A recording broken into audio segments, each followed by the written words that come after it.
喺度想同大家分享下我經歷。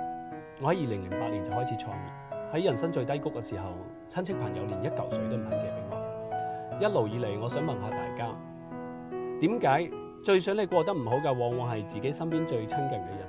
我一路以嚟總結咗一個經驗：人哋嘅屋無論再大，還不如自己一個狗竇。喺我最落魄嘅時候，所有人離開咗我，於是乎我同自己倒咗一啖氣，我可以瞓天橋底，亦都可以唔食飽飯。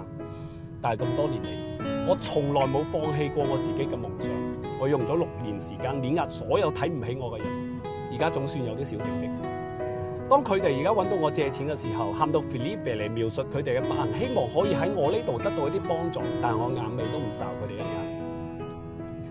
好多人只會睇到你哋成功，但係佢永遠睇唔到你一路過嚟有幾咁艱辛，到底經歷咗啲乜嘢。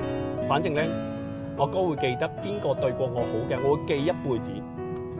我唔會重返呢條老路，但係關注我嘅朋友，希望你哋記住，喺你哋面前全部係陰影，那麼你嘅背後肯定有道陽光。所以只有逆流而上，只有死魚先會隨波逐流，只有睇清呢個世界，先能夠睇清你自己。